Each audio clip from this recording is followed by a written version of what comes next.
27 अगस्त 2022 को शाम के समय वैशाली बलसारा अपने पति से ये कहकर घर से निकली थी कि वो किसी दोस्त से मिलने जा रही है और उसे कुछ काम भी है, इसलिए वो थोड़ी देर में घर लौट आएगी। इस पर पति हरेश बलसारा ने भी वैशाली से ज्यादा कुछ नहीं पूछा, क्योंकि वैशाली एक सिंगर थी तो इसलिए परफॉर्मेंस के लिए उसे कई लोगों को मिलना होता था। और फिर शाम 6:45 पर वैशाली अपनी कार से निकल गई। लेकिन जब कई घंटे बीत जाने के बाद भी वैशाली घर नहीं लौटी तो हरेश बलसारा ने पत्नी वैशाली को फोन किया, लेकिन उसका फोन स्विच ऑफ आ रहा था। इसके बाद हरेश ने अपने रिश्तेदारों और जानने वालों को भी फोन किए, लेकिन वैशाली के बारे में कहीं से भी कुछ पता नहीं चला। अब हरेश को वैशाली की चिंता होने लगी थी। इसके बाद हरेश ने तुरंत अपनी गाड़ी निकाली और वैशाली को ढूंढने के लिए निकल पड़ा। बहुत तलाश करने पर भी ना तो उसे वैशाली मिली और ना ही वैशाली ने उसका फोन उठाया। हरेश ने सोचा कि शायद वैशाली किसी काम में बिजी हो और हो सकता है वो देर रात तक लौट आए। यही सोचकर हरेश वापस अपने घर लौट आए और वैशाली का इंतजार करने लगे। इंतजार करते करते सारी रात बीत गई, लेकिन वैशाली अपने घर नहीं लौटी। इसके बाद सुबह होते ही हरेश बलसारा सीधे पुलिस स्टेशन जाते हैं और वहां पर अपनी पत्नी की गुमशुदगी की रिपोर्ट दर्ज कराते हैं। इधर वलसाड़ पुलिस भी तुरंत ही वैशाली की तलाश में जुट गई। उसे तलाश करते करते सुबह से शाम हो गई, पर पुलिस को भी वैशाली कहीं नहीं मिली। लेकिन फिर उसी दिन यानी 28 अगस्त 2022 को शाम के समय वलसाड़ शहर के पारड़ी इलाके में ही नदी के किनारे एक व्यक्ति टहल रहा था, और जब वो व्यक्ति मेन रोड से हटकर दूसरी सड़क पर आया तो उस व्यक्ति को वहां उस रोड पर नदी के किनारे एक गाड़ी खड़ी हुई दिखाई दी। वो गाड़ी लावारिस हालत में खड़ी थी। इसके बाद वो व्यक्ति गाड़ी के थोड़ा पास जाता है, लेकिन जैसे ही उसने गाड़ी के अंदर झांक कर देखा तो उसकी हालत खराब हो गई, क्योंकि वहां उस कार के अंदर एक लड़की का शव पड़ा था। इसके बाद उस व्यक्ति ने तुरंत पुलिस को फोन कर दिया, क्योंकि ये इलाका भी पारडी पुलिस के अंतर्गत ही आता था। इसलिए वलसाड़ पुलिस की एक टीम मौकाए वारदात पर पहुंचती है, लेकिन कार की और उस लाश की हालत को देखकर पुलिस को ये समझते देर नहीं लगी कि ये मामला कत्ल का है, क्योंकि उस लाश की गर्दन पर गला दबाए जाने के निशान नजर आ रहे थे। और सबसे बड़ी बात ये कि जिस तरह से उस लाश को कार में ठूस कर रखा गया था वो प्राकृतिक मौत के मामले में नहीं हो सकता। इसके अलावा कार की चाबी और उस महिला का मोबाइल फोन जैसी कई चीजें भी गायब थीं। लेकिन इस मामले की जांच को आगे बढ़ाने के लिए पुलिस को सबसे पहले मरने वाली लड़की की पहचान करना जरूरी थी। लेकिन इत्तेफाक से उसी दिन सुबह ही हरेश वलसारा ने अपनी पत्नी की गुमशुदगी की रिपोर्ट लिखवाई थी। रिपोर्ट लिखवाने वाले हरेश ने अपनी शिकायत में बताया था कि उसकी पत्नी 27 अगस्त को किसी से मिलने जाने की बात कहकर घर से निकली थी, लेकिन इसके बाद वो घर नहीं लौटी। ऐसे में पुलिस ने सबसे पहले हरेश को ही फोन किया और पारडी में नदी के किनारे मिली उस लाश की पहचान करने के लिए उसे मौकाए वारदात पर बुलाया। उससे पुलिस ने कहा कि हमें पारडी इलाके में नदी किनारे एक बलेनो कार में किसी महिला का शव मिला है, इसलिए आप जल्दी से घटना स्थल पर पहुंचकर उसकी पहचान कर लीजिए, क्योंकि हो सकता है ये शव आपकी पत्नी का ही हो। इतना सुनते ही हरेश भागता हुआ मौकाए वारदात पर पहुंचता है। अपनी पत्नी की कार और उसकी लाश को देखते ही हरेश फूट फूट कर रोने लगा। और अब ये बात तो साफ हो गई थी कि मरने वाली लड़की कोई और नहीं बल्कि हरेश की पत्नी वैशाली बलसारा ही है। अब तक पुलिस महकमे के साथ साथ आस पास के लोगों ने भी हरेश और उसकी पत्नी वैशाली को पहचान लिया था, क्योंकि हरेश और वैशाली इस इलाके के लोगों के लिए जाना पहचाना चेहरा थे। जहां वैशाली एक मशहूर गरबा सिंगर थी तो वहीं उसका पति हरेश भी एक मशहूर गिटारिस्ट था। लेकिन अब सवाल ये था कि आखिर वैशाली का कत्ल कैसे हुआ। शहर के इस इलाके में सुनसान जगह पर उसी की कार के अंदर उसकी जान किसने ली। आखिर वैशाली से किसी की क्या दुश्मनी हो सकती थी? क्या ये कोई रिश्तों के दांव पेंच का अंजाम था, या प्रॉपर्टी से जुड़ा कोई विवाद, या फिर कुछ और? इन सब बातों का पता लगाने के लिए पुलिस ने सबसे पहले वैशाली की लाश को पोस्टमार्टम के लिए भिजवा दिया। साथ ही उसके पति हरेश से पूछताछ करनी शुरू कर दी। लेकिन इस मामले में हरेश से पूछताछ करने पर पुलिस को ज्यादा कुछ जानकारी नहीं मिली, क्योंकि हरेश ने भी पुलिस को सिर्फ इतना ही बताया था कि शनिवार को वैशाली किसी से मिलने जाने की बात कहकर घर से निकली थी, लेकिन वो कहाँ जा रही है और किससे मिलने जा रही है इसके बारे में वैशाली ने उसे भी कुछ नहीं बताया था। इसलिए उसे भी इस बात का कोई अंदाजा नहीं था कि वैशाली अपनी जिंदगी के आखिरी समय में किसके साथ थी। इधर पुलिस को हरेश के बयान और उसके बातचीत करने के अंदाज से इस बात का एहसास हो चुका था कि हरेश उनसे कुछ भी छुपाने की कोशिश नहीं कर रहा है। इसलिए शुरुआती पूछताछ के बाद ही वैशाली के पति हरेश को पुलिस ने क्लीन चिट दे दी, यानी अब हरेश शक के दायरे से बाहर हो चुका था। लेकिन ऐसे में पुलिस के सामने चुनौती ये थी कि आखिर वैशाली के कातिलों तक कैसे पहुंचा जाए।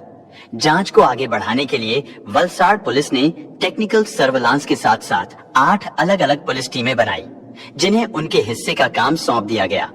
पुलिस ने सबसे पहले वैशाली के मोबाइल फोन की कॉल डिटेल्स निकलवाई। साथ ही वैशाली के घर से लेकर मौकाए वारदात वाली जगह तक उस पूरे रूट के सीसीटीवी फुटेज को भी खंगालना शुरू किया गया और इस कोशिश में 2 सुराग भी पुलिस के हाथ लगे। पहला ये, पुलिस ने वैशाली की कॉल डिटेल में पाया कि वैशाली ने अपने घर से निकलने से पहले और निकलने के बाद भी किसी बबीता कौशिक नाम की महिला से बात की थी।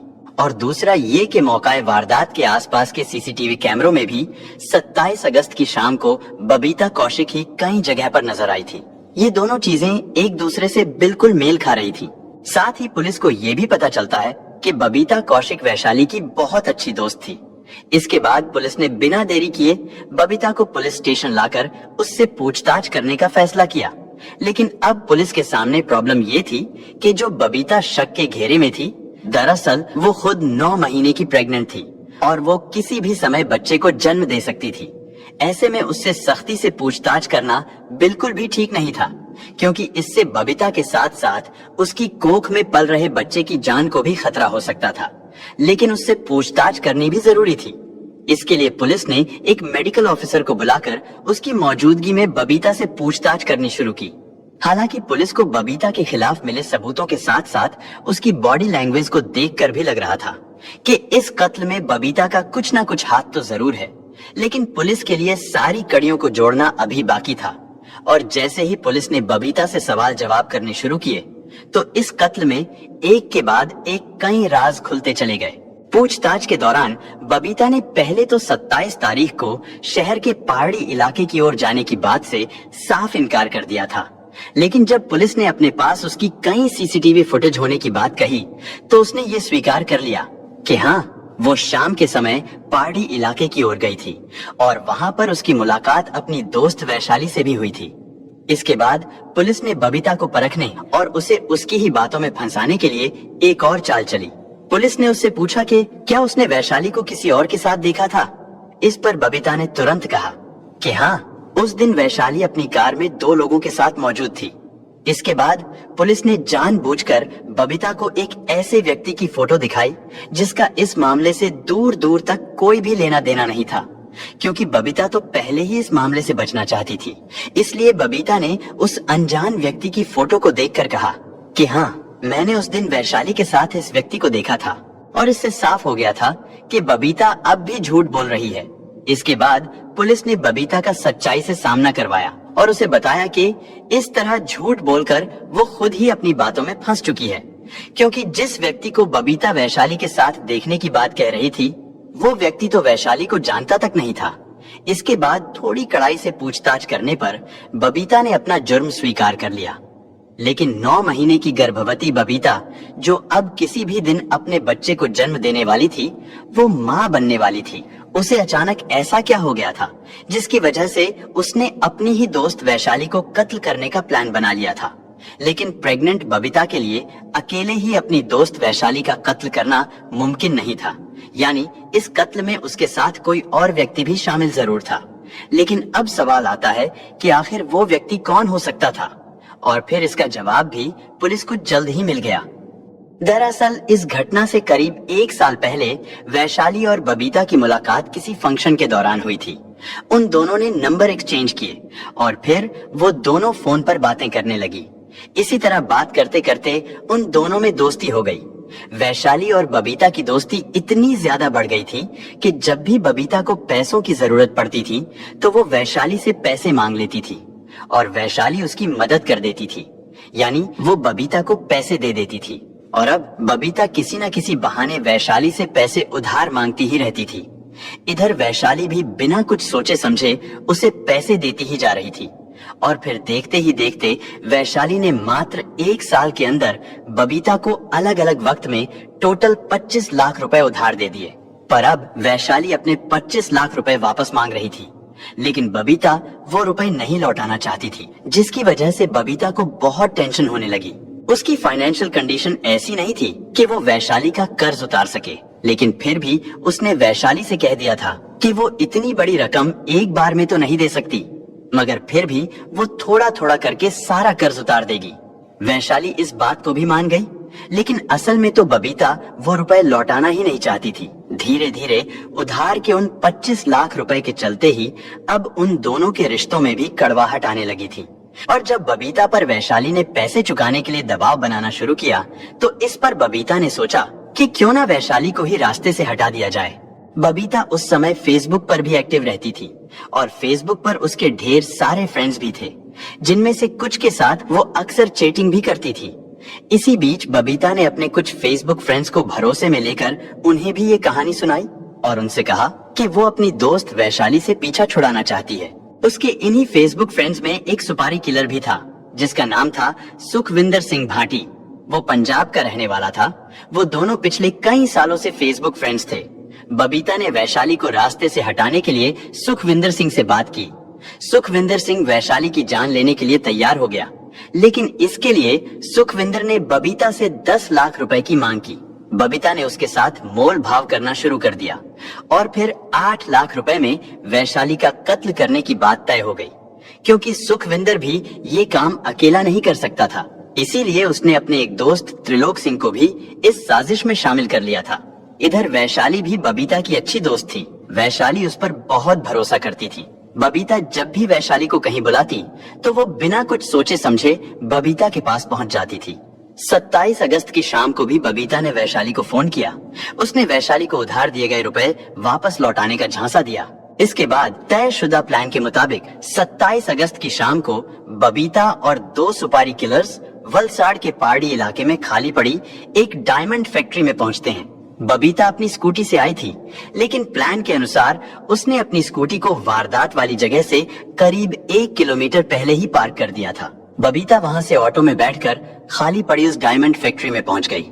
उसने वैशाली को भी पहाड़ी इलाके की उसी डायमंड फैक्ट्री में बुला लिया। बबीता का फोन आने के बाद वैशाली रुपए लेने के लिए उस फैक्ट्री में पहुंच गई। वहां पर बबीता पहले ही उसका इंतजार कर रही थी। इसके बाद बबीता वैशाली की कार में बैठकर काफी देर तक बातें करती रही। बबीता अपने साथ 8 लाख रुपए भी लेकर आई थी। उसने वो रुपए वैशाली को दिए और कहा कि इन्हें एक बार चेक कर लो। वैशाली पैसे गिनने लगी, लेकिन तभी वो दोनों सुपारी किलर वहां आकर खड़े हो गए। बबीता ने उन दोनों सुपारी किलर्स को अपना कजिन बताकर वैशाली की कार में बैठा लिया, लेकिन कार के अंदर आते ही उन दोनों ने पहले तो क्लोरोफॉर्म सूंघाकर वैशाली को बेहोश कर दिया और फिर गला घोंटकर उसकी जान ले ली। इसके बाद उन्होंने लाश को उठाकर पीछे की सीट पर डाल दिया और फिर सबूत मिटाने के इरादे से वैशाली की कार में ही उसकी लाश को लेकर नदी के किनारे पहुंचे। वहां पर वो लोग कार और लाश को लावारिस हालत में छोड़कर फरार हो गए।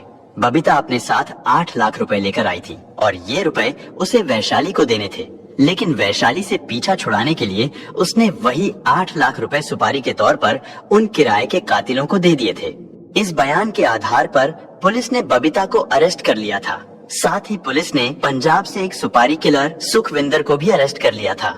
लेकिन इस पूरी घटना में सबसे ज्यादा हैरान करने वाली बात ये थी कि वैशाली ने अपनी दोस्त बबीता को 25 लाख रुपए देने जैसी इतनी बड़ी बात अपने पति हरेश से भी छुपा रखी थी। यानी वैशाली ने अपने पति को कभी भी इस बात की भनक नहीं लगने दी कि उसने बबीता को इतनी बड़ी रकम उधार के तौर पर दे रखी है। उसका पति हरेश तो ये भी नहीं जानता था कि आखिर वैशाली के पास इतना पैसा कहां से आया था। और तो और वारदात वाले दिन भी जब बबीता ने वैशाली को फोन करके रुपए चुकाने के बहाने बुलाया था, तब भी वैशाली ने अपने पति को ये नहीं बताया था कि वो अपनी दोस्त बबीता से उधार में दिए गए 25 लाख रुपए वापस लेने जा रही है। और यही वजह थी कि वैशाली की गुमशुदगी की रिपोर्ट लिखवाते समय हरेश ने भी 25 लाख रुपए जैसी किसी बात का जिक्र नहीं किया था। अगर वैशाली के फोन की कॉल डिटेल्स में उसकी बबीता से आखिरी बार हुई बातचीत सामने नहीं आती, और अगर उस दिन बबीता फैक्ट्री की तरफ जाते हुए सीसीटीवी कैमरा में कैद ना हुई होती तो शायद वैशाली का ये राज भी हमेशा हमेशा के लिए उसकी मौत के साथ ही दफन हो जाता। लेकिन एक गर्भवती महिला की इतनी भयानक साजिश और अपनी ही दोस्त के साथ गद्दारी की ये कहानी सुनकर पूरा गुजरात हैरत में पड़ गया था। पुलिस को भी इस बात का यकीन नहीं हो रहा था कि वैशाली की सबसे करीबी दोस्त बबीता ही उसकी कातिल निकलेगी। इसके बाद पुलिस ने चार्जशीट तैयार करके उन्हें कोर्ट में पेश किया, जहां से उन्हें जेल भेज दिया गया था। फिलहाल इस केस के बारे में बात करें तो इस कत्ल में शामिल रहे सभी आरोपियों पर वैशाली के खिलाफ साजिश रचने, कत्ल करने, सबूत मिटाने जैसे आरोपों के तहत अभी भी कार्रवाई चल रही है। दोस्तों, इस घटना को सुनाने का उद्देश्य किसी का दिल दुखाना नहीं है, किसी को परेशान करना नहीं, बल्कि आपको जागरूक करना है, आपको सचेत करना है। दोस्तों, इस पूरी घटना के बारे में आपकी क्या राय है? कमेंट बॉक्स में जरूर बताएं।